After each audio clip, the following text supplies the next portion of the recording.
Hello students, welcome to our YouTube channel Bhora we study. Bhora we study में आपका स्वागत है। तो आज की वीडियो में हम क्लास 10 मैथमेटिक्स में जो मोस्ट इंपॉर्टेंट फार्मूलाज है उन फार्मूलाज को आज की वीडियो में हम सॉल्व करने वाले हैं। उनके थ्रू जो उनके सिमिलर क्वेश्चन को आज की वीडियो में हम सॉल्व करेंगे। और इस वीडियो को मिस मत करना, क्योंकि इस वीडियो को यदि आप मिस करते हो तो बोर्ड एग्जामिनेशन में पक्का आपके कम से कम 10 नंबर तो कटेंगे, क्योंकि बोर्ड एग्जामिनेशन में उस फार्मूलाज को तो डायरेक्ट क्वेश्चन के थ्रू पूछ सकता है। और ज़्यादातर क्वेश्चन में फार्मूलाज को यदि हम याद कर लें तो उन क्वेश्चनों का हल आसानी से आ सकता है। तो बिना समय गवाए आज की वीडियो की स्टार्टिंग करते हैं। जो अपनी क्लास है इसका नाम है फार्मूलाज एज क्वेश्चंस, फार्मूलाज और उनके क्वेश्चन। तो फर्स्ट फार्मूला है पहली संख्या मल्टीप्लाई दूसरी संख्या equal to HCF multiply LCM. तो ये फार्मूला है। हमें ये जो फार्मूला है इसमें कोई भी तीन चीज़ें दे सकते हैं, तो पहली संख्या दूसरी संख्या और एचसीएफ दे देगा तो हमें एलसीएम याद करने को पूछ सकता है। तो इसी फार्मूला से हम चार फार्मूलाज बना सकते हैं। वो कैसे? जैसे यदि हमें दूसरी संख्या दे दे, एचसीएफ दे दे, एलसीएम दे दे, तो हम क्या पहली संख्या कैसे निकालेंगे? ये देखिए, इक्वल टू पहली संख्या कैसे निकालेंगे? इधर क्या है?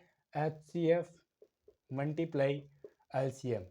आपको ये पता होना चाहिए ट्रिक कि इधर मल्टीप्लाई में कोई चीज़ है और इक्वल टू के इधर यदि हम इसको भेजेंगे तो वो इक्वल टू की किधर इक्वल टू के इधर जाके किस में हो जाएगी? तो वो हो जाएगी डिवाइड में, तो दूसरी संख्या। ये जो है अपना फर्स्ट फॉर्मूला। यदि पहली संख्या ने देखकर दूसरी संख्या पूछ ले तो जो दूसरी संख्या का फॉर्मूला होगा वो क्या होगा? H C F multiply L C M upon पहली संख्या।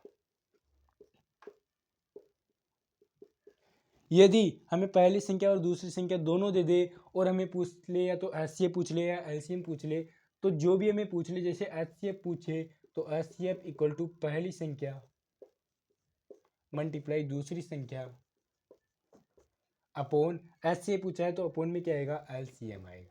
यदि एचसीएफ देखकर हमें पूछ ले एलसीएम तो यहाँ पे क्या आ जाएगा? एचसीएफ आ जाएगा। ये फॉर्मूला केवल इस एक फॉर्मूले से बना है। कितने फॉर्मूले? चार फॉर्मूले। इसके थ्रू इस फॉर्मूले पे जो क्वेश्चन आता है वो क्वेश्चन ब्लैक बोर्ड पर देखिए। तो नेक्स्ट पेज की तरफ चलते हैं। तो पहली संख्या मल्टीप्लाई दूसरी संख्या इक्वल टू में क्या है? H C F multiply L C M.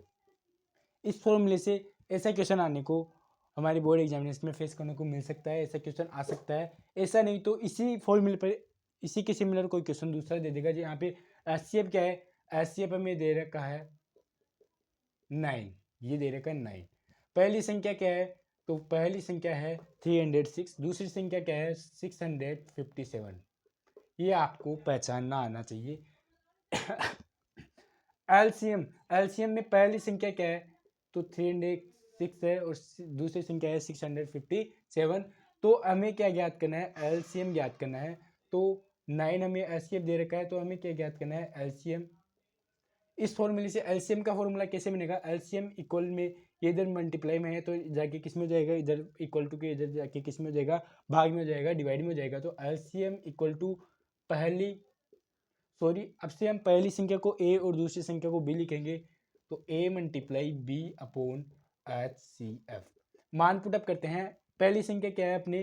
तो पहली संख्या है 306 मल्टीप्लाई 657 अपॉन में क्या है? एच सी एफ अपने पास है 9। इसको यदि हम सॉल्व करेंगे 306 मल्टीप्लाई 657 अपॉन 9 को, तो जो अपना राइट आंसर आएगा वो क्या आएगा? 22338। जो अपना एलसीएम होगा वो क्या हो गया? 22338। ये अपना राइट आंसर क्या हो गया? ऐसा क्वेश्चन आपको बोर्ड एग्जामिनेशन में देखने को मिल सकता है। तो आपको क्या करना है? पहली संख्या मल्टीप्लाई दूसरी संख्या equal to HCF multiply LCM. ये फॉर्मूला याद रखना है। और आपको ये पता होना चाहिए कि यदि इधर कोई मल्टीप्लाई में हो, इक्वल टू के इधर भेजेंगे तो वो डिवाइड में आएगी, डिवाइड में हो तो मल्टीप्लाई में जाएगी, प्लस में हो तो माइनस में आएगी, और माइनस की हो तो प्लस में हो जाएगी। किसके? इक्वल टू के दूसरी साइड, या तो इधर से इधर भेज दे या इधर से इधर भेज दे।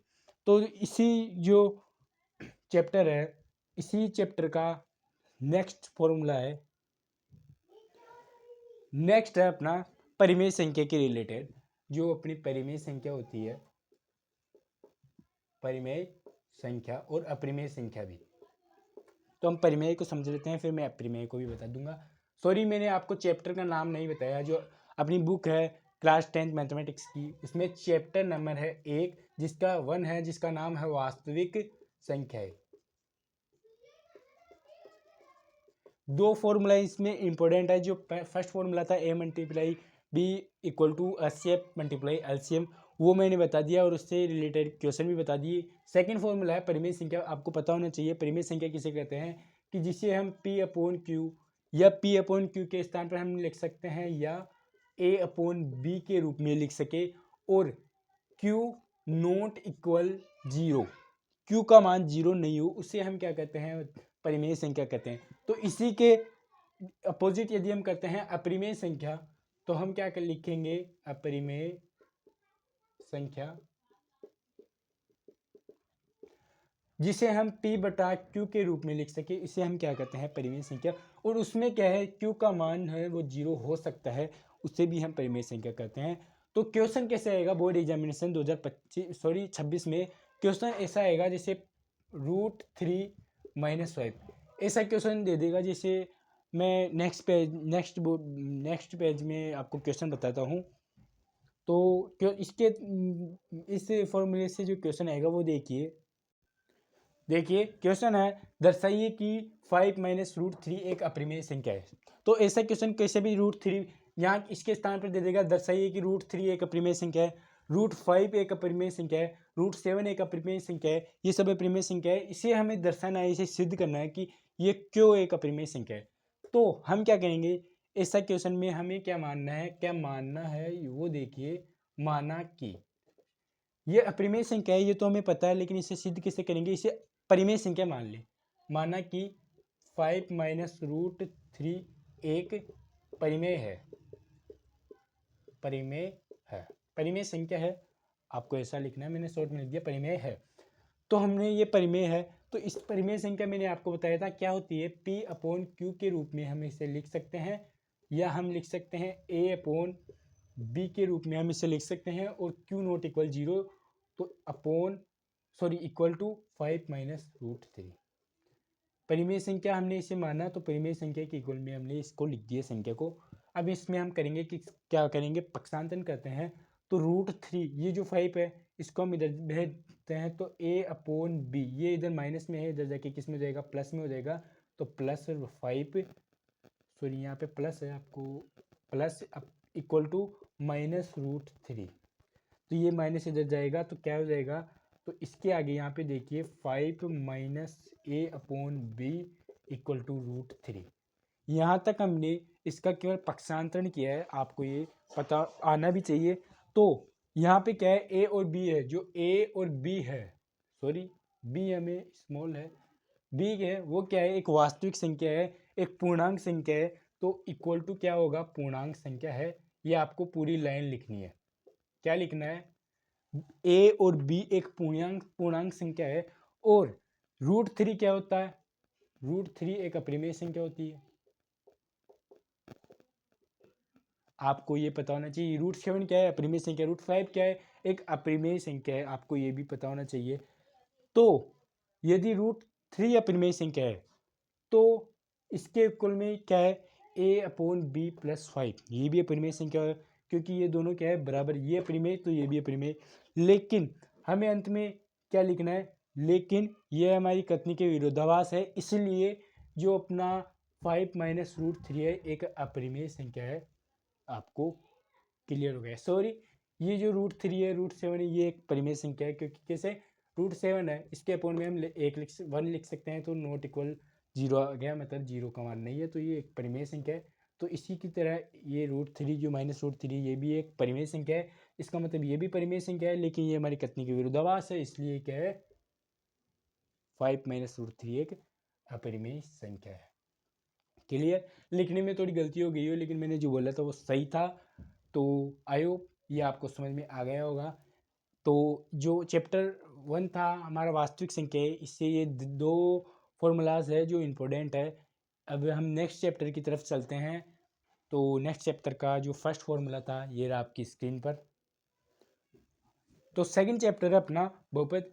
इसका जो फर्स्ट फॉर्मूला है वो है एल्फा प्लस बीटा।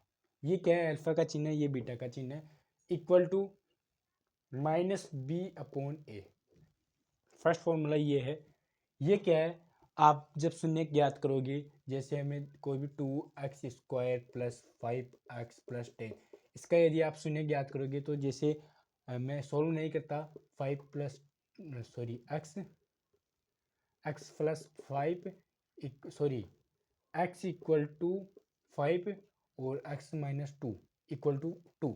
यदि ऐसा आता है x अल्फा का मान ये, बीटा का मान ये, तो ये सही है या गलत है, इसका सत्यापन करने के लिए हमें ये फॉर्मूला और सेकंड फॉर्मूला है alpha multiply beta equal to C upon A, इसमें हमें सॉल्व करना होता है। जैसा एल्फा क्या है 5 है, बीटा क्या है अपना 2 है, ए और बी का मान इस जो अपनी दे रखा है द्विघात बहुपद, ये क्या है ए इक्वल टू जो एक्स के स्क्वायर का जो गुणांक है वो है ए, बी का मान क्या है एक्स का गुणांक 5 ये, और सी का मान जो अचर है वो क्या है 10। तो ये हमारा इस इक्वेशन में हम फिट कर सकते हैं और इसको हल करेंगे।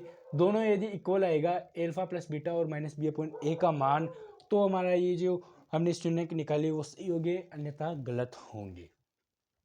तो ये दो फॉर्मूले आपको याद होना चाहिए। इसका प्रयोग कैसे होता है ये डिटेल में जानने के लिए आप इस वीडियो पर कमेंट कीजिए कि चैप्टर 2 बहुपद, ये कमेंट करोगे तो इस चैप्टर के ऐसा वाला जो फॉर्मेट का जो क्वेश्चन है और इसका सत्यापन में मैं आपको अलग वीडियो में बता सकता हूँ यदि आप कमेंट करोगे चैप्टर 2 बहुपद।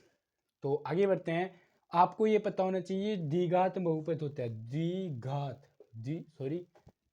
इधर लिखते हैं, ये एक एग्जाम्पल था, राइट नहीं था, ये द्विघात बहुपद। नाम क्या है, बहुपद मतलब अनेक पद है। तो इसका जो व्यापक रूप होता है वो क्या होता है, वो होता है A X square plus B X plus C equal to 0, और ए का मान नॉट इक्वल 0 होता है, और ए बी सी का मान एक वास्तविक संख्या होती है। ये आपको कहीं ना कहीं बोर्ड एग्जाम में काम आएगी, इसलिए मैं बता रहा हूँ। आपको ये फॉर्मूलाज याद होना चाहिए, क्योंकि इसी से सत्यापन आपको जैसे पूछ सकता है, जिससे कोई क्वेश्चन दे देगा। हमने अभी ये जो क्वेश्चन लिखा था अभी, उसके शून्य ज्ञात कीजिए और शून्य क्यों की सत्यता ज्ञात कीजिए, तो वो मैं अलग वीडियो में बताऊंगा यदि आप कमेंट करोगे चैप्टर 2 बहुपद। तो ये जो दो फॉर्मूला है ये आपको याद होना चाहिए। और अब हम चलते हैं थर्ड चैप्टर की ओर। तो थर्ड चैप्टर है दो चर वाले रैखिक समीकरण युग्म में, अपना थर्ड चैप्टर है। इसमें से हमें 3 फॉर्मूला है जिससे बोर्ड एग्जामिनेशन में हर बार लगभग पक्का एक क्वेश्चन आता है। तो उन 3 फॉर्मूलों को आप यदि कंटेस्ट करते हो तो आपको बोर्ड एग्जामिनेशन में कम से कम भी नहीं तो 3 से 5 नंबर का बेनिफिट मिलेगा। वो कैसे मिलेगा, ये हम इन फॉर्मूलाज को देखते हैं, आपको भी विश्वास दिलाते हैं। तो हमें 2 समीकरण ही देगा, जैसे मैं आपको बाद में बताऊंगा एग्जांपल, a1/a2 याद आया, कुछ आपने क्लास में पढ़ा होगा, equal to b1/b2 equal to c1/c2। दोनों क्या है, बराबर है, नॉट इक्वल नहीं है, दोनों बराबर है, इसका मतलब समान है। तो इसका मतलब आपको पता होना चाहिए क्या है, संगत है। ये तो हमने ये दोनों समान है यहाँ से पता लगा लिया कि ये इसका जो दोनों समीकरणों का जो होगा वो क्या होगा, संगत मान होंगे। और दोनों बराबर है तो आपको ये भी पता होना चाहिए कि जो रेखाएं होती है ग्राफ में वो कैसी होगी, समपाती रेखाएं होगी। समपाती रेखाओं के अलावा आपको ये पता होना चाहिए कि इसके अपरिमित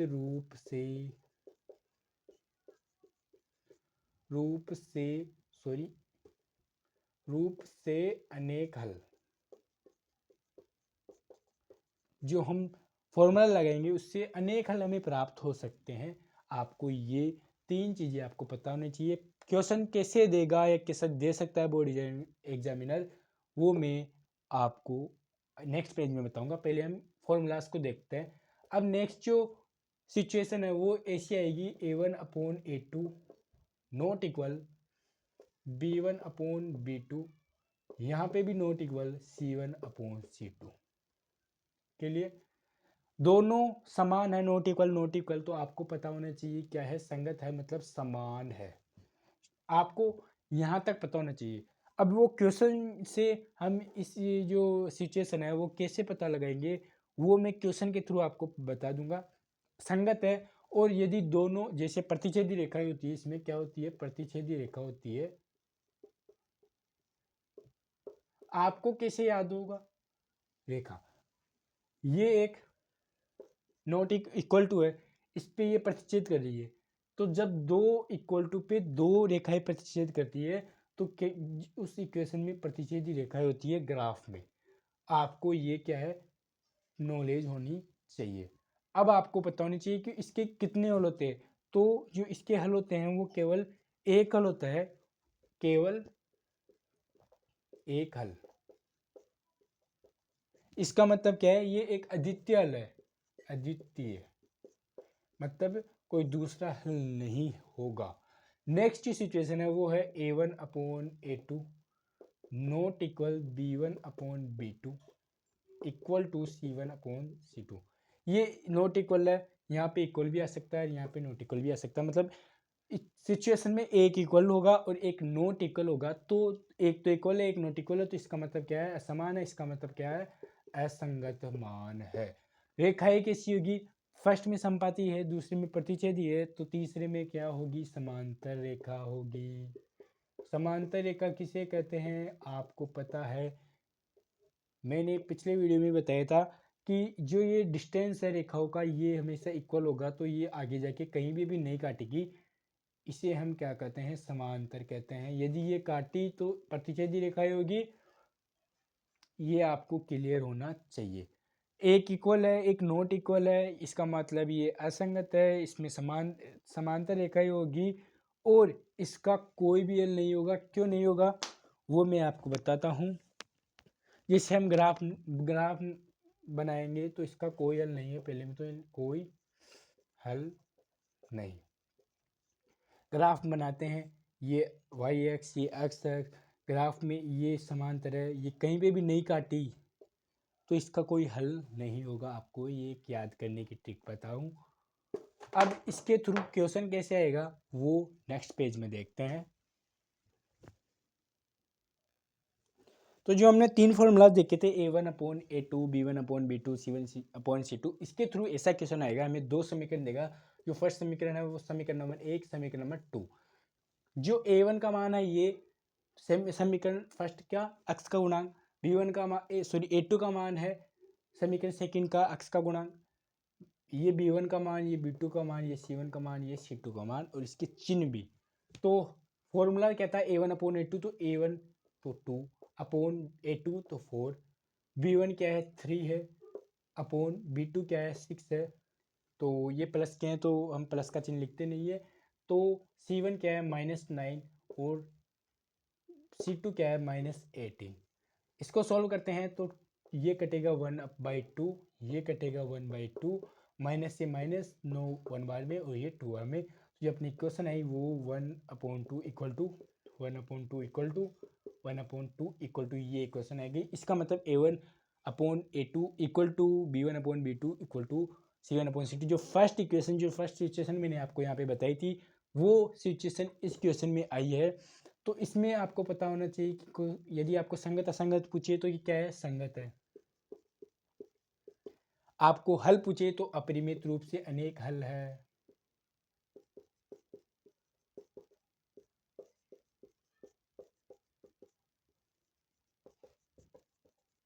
यदि आपको क्या पूछे, इसकी रेखाएं पूछे, ग्राफ में ये कैसी रेखाएं दर्शाता है, तो आपको ये पता होना चाहिए कि ये समपाती रेखाएं दर्शाता है।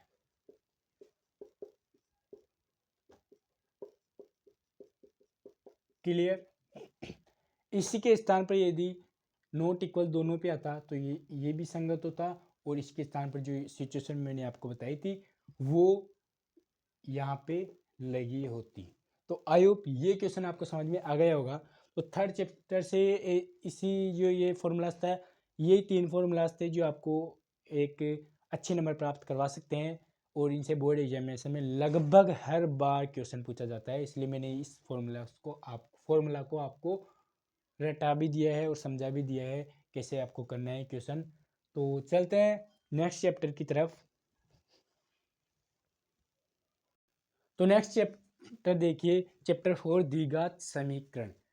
इस चैप्टर से ये जो फॉर्मूला है पंडित सिद्धराचार्य द्विघात सूत्र minus b plus minus under root b square minus 4ac/2a, ये डायरेक्ट क्वेश्चन बन सकता है कि पंडित सिद्धराचार्य सूत्र लिखो, द्विघात सूत्र लिखो, तो ये आपको सूत्र 1 नंबर के क्वेश्चन में दे सकता है। तो ये सूत्र आपको याद होना चाहिए।